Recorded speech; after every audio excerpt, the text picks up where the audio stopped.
우리 옆에 분들하고 한번 인사하겠습니다. 주님의 이름으로 사랑하고 축복합니다 라고 인사하시고, 한 번 더 인사하겠습니다. 주님의 복을 많이 받으세요. 실내가 약간 더우시죠? 그죠? 에어컨을 조금만 약하게 틀어주시면. 네네. 자, 오늘은 이6.25 전쟁 73주년이 되는 날입니다. 역사적으로 보게 되면 이 북한은 전쟁 준비에 박차를 가하고 있었고, 그리고 이 6.25 남침을 보름 정도 앞둔 1950년 6월 7일에 그 당시에 김일성은 평화적 조국 통일 호소문을 발표하게 됩니다. 이 분위기로 보았을 때는 나라가 안정되겠구나 하는 그런 분위기였습니다. 그런데 23일 밤 전군의 비상경계령을 해제하게 됩니다. 누가요? 우리나라가. 저기서 평화를 얘기하니까 우리나라가 평화가 오겠구나라고 하는 것을 통해서 그 모든 것을 해제했다고 합니다. 그리고 24일 토요일에는 장병들의 외출, 외박과 농번기 휴가까지 보태서 수많은 장병들이 이 바깥으로 나가게 되었습니다. 그리고 우리가 알고 있는 25일 새벽 4시 북한은 38선을 넘어서 기습 남침을 강행했습니다. 자, 여기까지 역사에 혹시 아니라고 생각하는 분 계십니까? 이것은 분명히 역사적인 기록입니다. 그 전쟁으로 인해서 국토는 잿더미가 되었습니다. 300만 명 이상의 사상자가 발생했다라고 역사는 기록하고 있습니다. 우리가 아주 어릴 적 우리는 우리의 소원은 통일이라고 수도 없이 노래를 불렀습니다. 그런데 사실은 그 노래는 1947년도에 작곡이 된 노래입니다. 원래는 독립에 대한 부분이었다라고 합니다. 그것이 1954년도에 개정이 되어서 이제 통일이라고 하는 것으로 우리가 부르게 되었지요. 이 당시에 서울대 음악대학에 다니던 한 학생이 이 곡을 붙이게 됩니다. 여러분, 이 역사 가운데 우리가 볼 수 있는 것은 무엇입니까? 분명히 시대는 흘러왔고 그 아픔의 역사는 우리 속에 그대로 기록되어져 있다라고 하는 것을 우리는 잘 압니다. 그럼에도 불구하고 오늘 이 시대를 들여다보게 되면 어떤 일들이 우리 가운데 있습니까? 최근에 한 영상을 이렇게 보다가 참 마음 아픈 두 가지의 문장을 보았습니다. 하나는 무엇이었냐면요, 다음은 우리 차례입니다. 이런 문장이었어요. 두 번째는 다음 전쟁은 대한민국입니다. 이 문장이었습니다. 여러분, 어떤 감동이 오십니까? 저는 그 영상을 보면서 그 영상 안에 담겨진 여러 가지 부분들을 이렇게 보면서 느꼈던 것은 6.25 전쟁이 일어났던 시대와 비슷한 그러한 일들이 우리 시대에 일어나고 있구나라고 하는 것을 알 수 있었습니다. 이 두 가지 문장은 여러분들이 어떻게 생각할지 모르지만 항상 우리 삶에 어떤 일들이 일어날지는 우리는 알지 못합니다. 그래서 그 다음 차례가 우리가 될지, 또 전쟁의 아픔들이 우리가 될지 그것은 아무도 알지 못하지만, 그러나 그 모든 삶 가운데서 우리가 기억해야 될 것은 분명히 전쟁은 아픔과 상처입니다. 그리고 그것이 일어나게 되면 우리는 수없이 많은 고통을 겪어야 될 것입니다. 여러분들은 어떤 생각을 하고 계십니까? 최근에 이 북한에 대한 부분들을 많이 선교에 대해서 이야기합니다. 그래서 그 중에 통계치를 이렇게 쭉 찾아보니까 이렇게 되어 있습니다. 여러분, 지금 우리나라 이 남한에 내려와 있는, 탈북해서 내려와 있는 그런 북한 민족들이 얼마나 되는지 여러분 혹시 아십니까? 통계로 보았을 때 약 2만 7천에서 8천 명이 된다라고 합니다. 이 엄청난 숫자이지요. 그리고 이 대한민국 남한 땅에 저 북한 선교를 위해서 탈북민들이 모여 있는 예배하는 장소가 약 70여 개 교회가 있다라고 합니다. 자, 우리가 모르는 사이에 수많은 시간 동안에 이런 일들이 우리 안에 나타나고 있지요. 그 가운데서 최근에 한 책이 발간이 되었는데 그 책의 제목은 이렇습니다. 풍전등화의 위기인 대한민국, 이렇게 되어 있습니다. 바로 앞을 내다볼 수 없는 위기 상황에 있는 내 나라, 내 조국에 대해서 써놓고 있습니다. 그 가운데는 이러한 이야기를 얘기합니다. 6.25가 일어났을 때 우방들은 우리나라를 향해서 달려왔습니다. 그리고 그 모든 시간들을 함께 견뎠습니다. 어쩌면 그들의 피와 그들의 헌신들이 지금의 우리의 대한민국을 만들었습니다. 이런 비유를 들어보겠습니다. 여러분들이 물건 하나를 판매를 해도 구매하는 사람이 있어야 하고 판매하는 사람이 같이 동시에 존재해야 합니다. 결국 우리나라가 이렇게 이만큼 경제적인 성장을 이룬 것도 무엇에 있습니까? 누군가는 같이 공존하는 사람들이 있었기 때문에, 같이 그 일들을 함께하는 사람들이 있었기 때문에 지금의 우리나라가 되어진 것입니다. 오늘 우리가 이 시대를 살아가면서 함께 기도해야 될 것은 뭐냐면, 저도 여러분도 이 6.25라고 하는 것에 대해서 잘 모릅니다.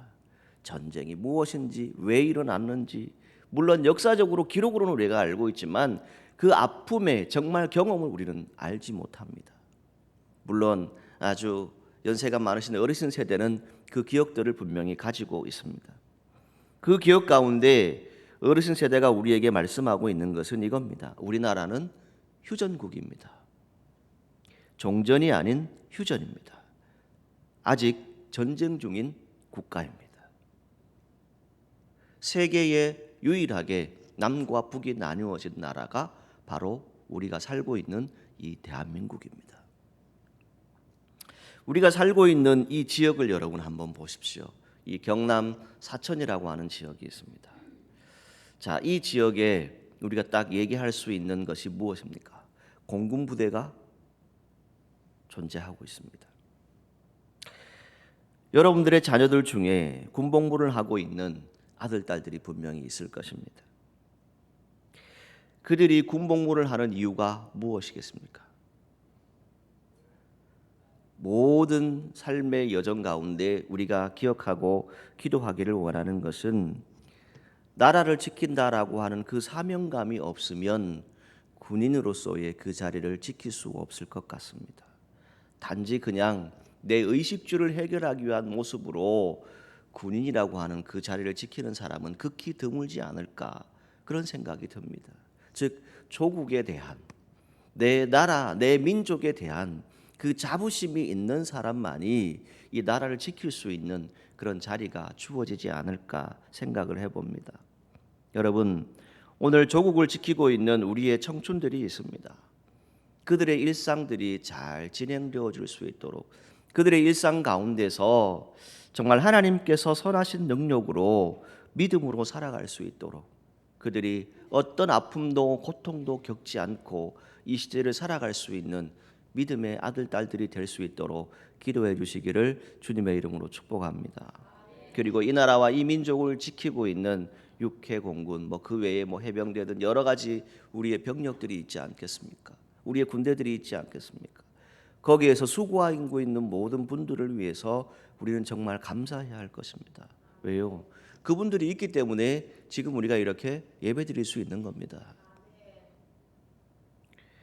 조국을 위해서 목숨을 바친 순국 선열들이 있었습니다.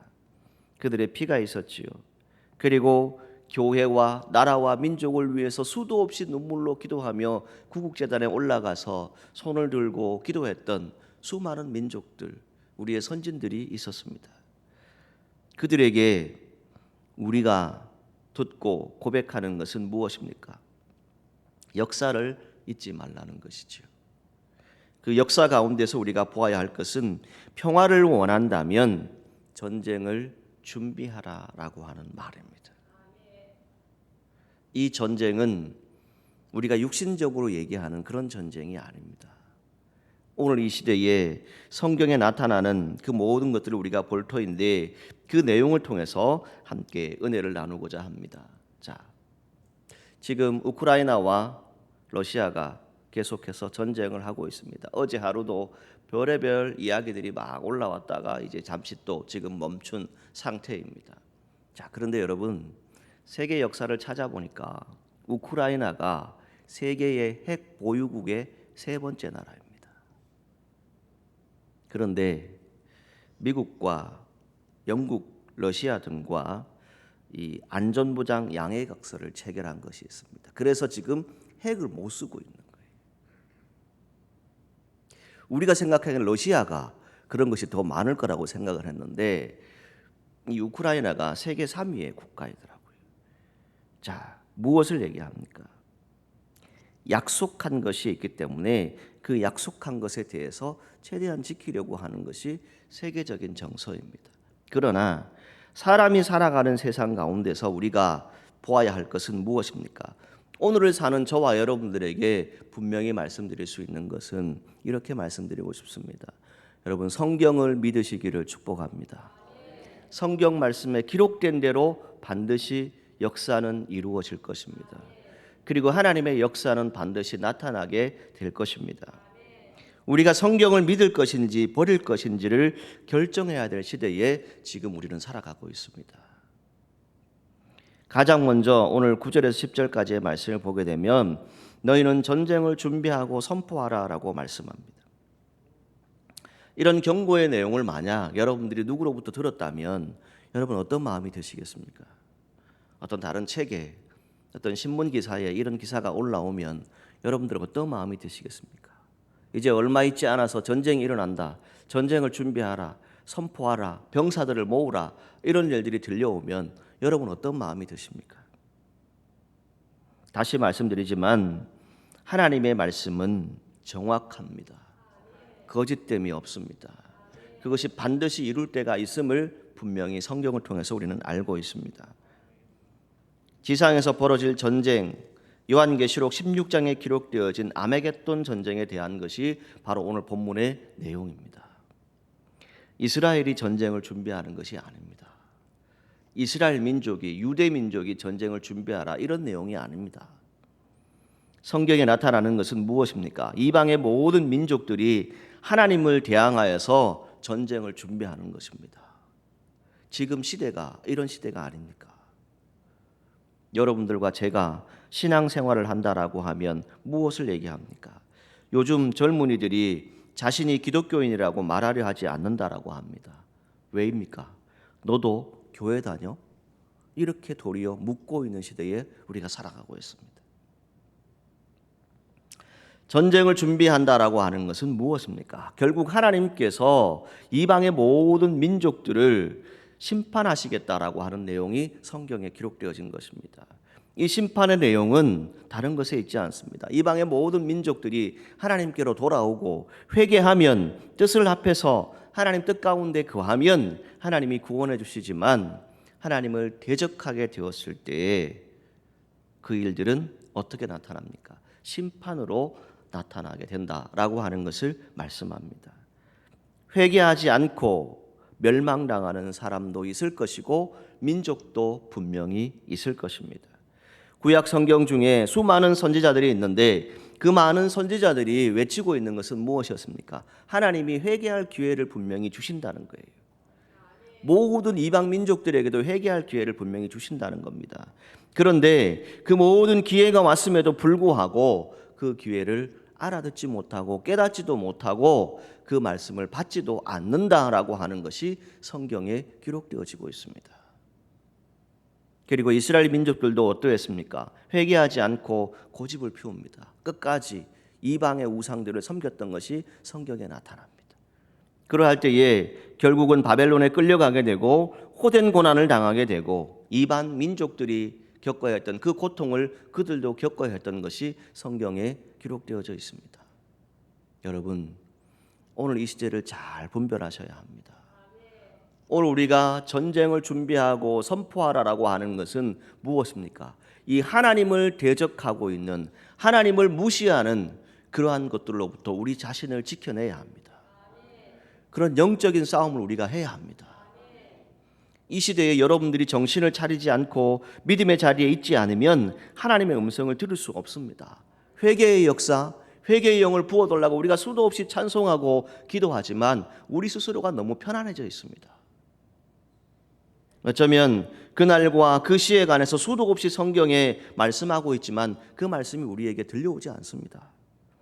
마가복음 13장에 있는 말씀들을 쭉 살펴보게 되면 주의하여서 깨어있어 기도하라라고 이 말씀이 시작되어집니다. 어떤 때에? 마지막 때에. 그런데 오늘 우리가 살아가는 시대는 어떠합니까?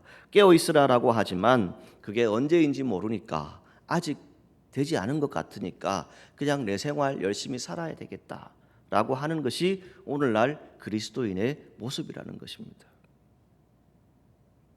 성경에서 말씀하고 있는 것은 무엇입니까? 디모데후서 3장에 있는 말씀을 보시게 되면 이 시대의 끝에 대한 내용들이 쭉 나타나는데 그 중에 하나가 뭐냐면 타락과 배교인데 이 배교의 뜻이 무엇입니까?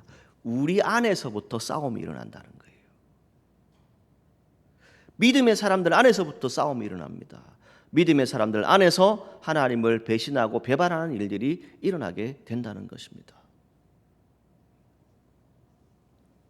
사도행전 2장 15절에서 21절 말씀에 보게 되면 베드로가 설교하는 가운데에 이 요엘서의 말씀을 인용을 합니다.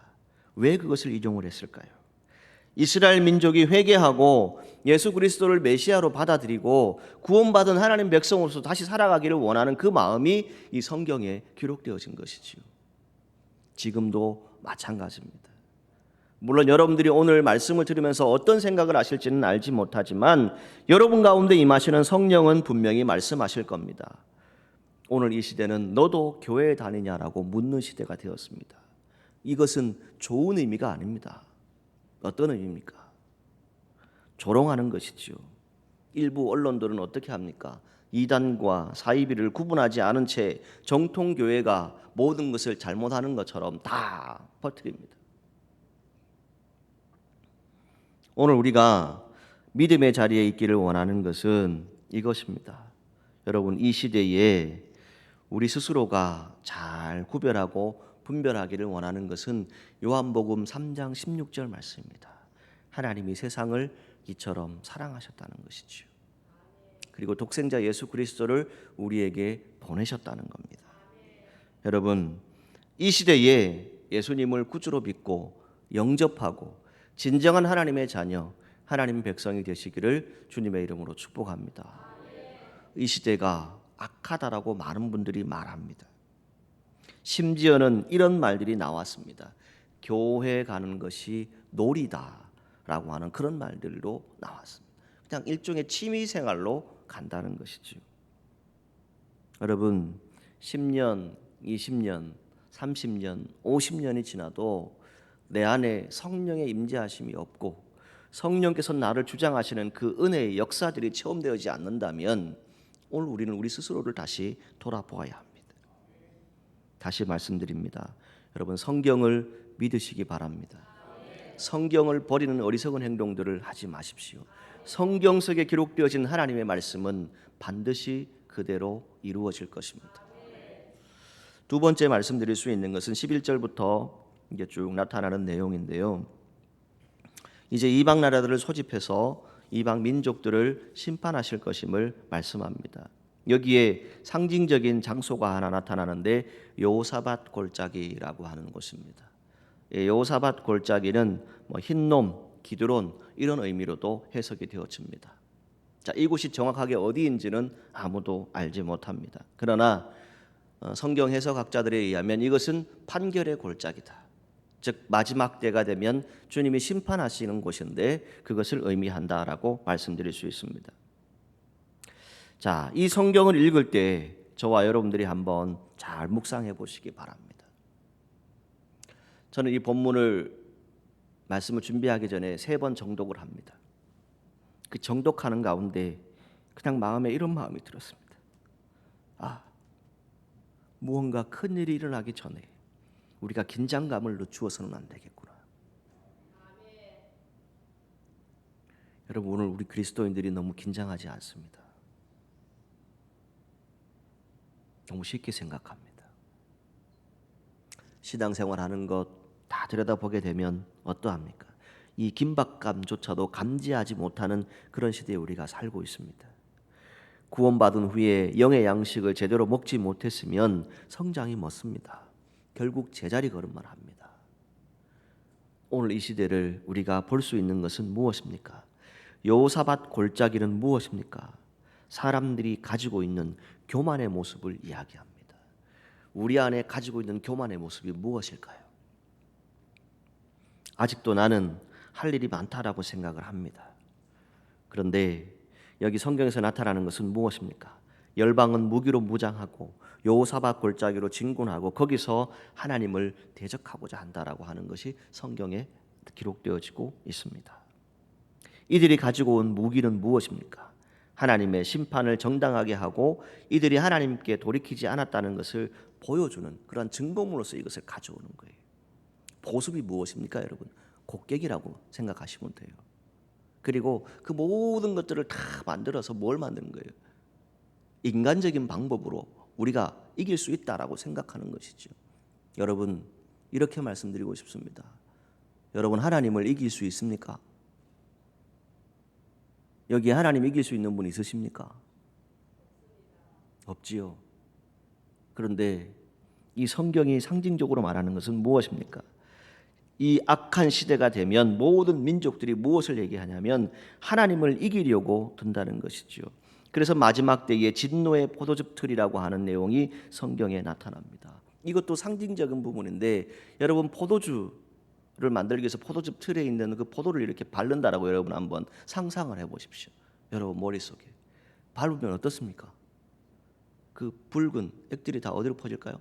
온 천지로 다 퍼지겠지. 상징적인 의미입니다. 전쟁이 일어나면 하나님께서 이렇게 심판하신다는 거예요. 수많은 민족들이 아픔을 겪게 되고 전쟁을 통해서 죽어가게 되는 것을 상징적으로 얘기하는 것이 본문의 내용입니다. 모든 전쟁을 끝내시는 분도 하나님이심을 우리는 믿습니다. 그리고 성경에 기록하신 대로 이루어가는 것도 하나님이심을 믿습니다. 인간이 만든 종교들을 제시하고 거짓을 얘기하고 있는데 우리가 거기에 현혹되어서 하나님의 뜻을 거스르는 그런 시대에 우리가 살아가고 있다는 것입니다.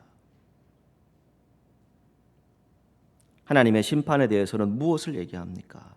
열방이 대적하는 모습을 나타내고 있습니다. 세계의 모든 민족들이 생각지도 않았던 다른 일들을 가지고 하나님의 말씀을 거역하는 일들이 수도 없이 일어나게 될 것이다라고 말씀하고 있습니다. 여러분, 단지 지금 일어나고 있는 현상들, 그것이 사회 현상이라고 생각하십니까? 문화라고 생각하십니까?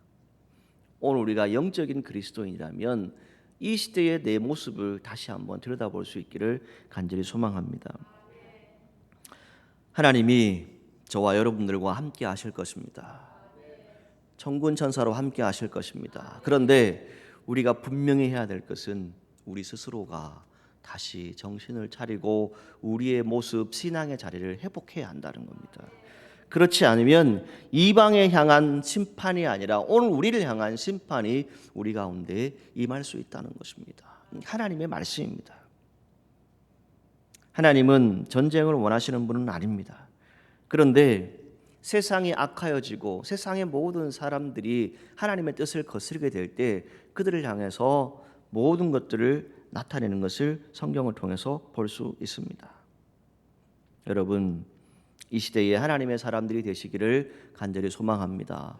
이 하나님의 사람들은 무엇입니까?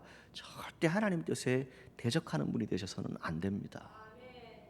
어제 교사 강습회에 갔더니 이 교육부장 목사님이 이런 설교를 하시더라고요. 교회는 은혜로워야 되는데 교회 안에 왜 그렇게 시끄러운 소리가 많은지 모르겠다고. 좀 부드러운 사람들 되십시다. 이렇게 말씀하시더라고요. 여러분, 하나님이 계신 교회입니다. 사람이 예배드리는 장소 이건 아닙니다.